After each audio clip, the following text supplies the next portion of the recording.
If I might pose a question to the senior senator from California.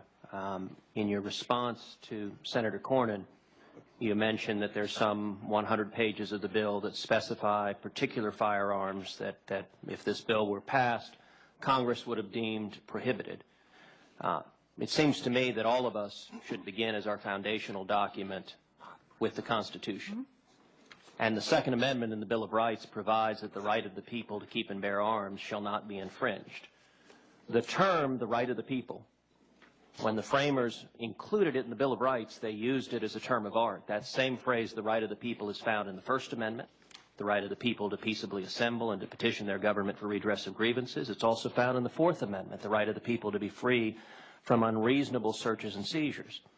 And the question that I would pose to the senior senator from California is, would she deem it consistent with the Bill of Rights for Congress to engage in the same endeavor that we are contemplating doing with the Second Amendment in the context of the First or Fourth Amendment? Namely, would she consider it constitutional for Congress to specify that the First Amendment shall apply only to the following books and shall not apply to the books that Congress has deemed outside the protection of the Bill of Rights? Likewise, would she think that the Fourth Amendment's protection against searches and seizures could properly apply only to the following specified individuals and not to the individuals that Congress has deemed outside the protection of the Bill of Rights? Would Senator yield for a question?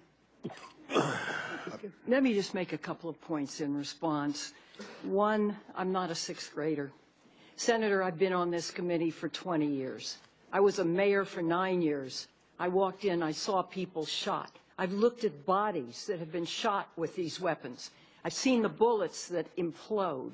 In Sandy Hook, youngsters were dismembered. Look, there are other weapons. I've been up, I'm not a lawyer, but after 20 years, I've been up close and personal to the Constitution. I have great respect for it. This doesn't mean that weapons of war, and the Heller decision clearly points out 3 exceptions, 2 of which are pertinent here. And so you know, I mean, it's fine you want to lecture me on the Constitution. I appreciate it. Just know I've been here for a long time.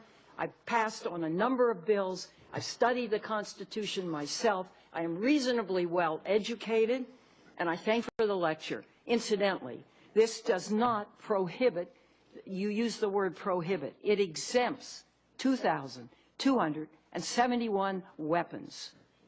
Isn't that enough for the people in the United States? Mr. Do Chairman? they need a bazooka? Do they need other high-powered weapons that military people use to kill in close combat? I don't think so. So I come from a different place than you do. I respect your views. I ask you to respect my views.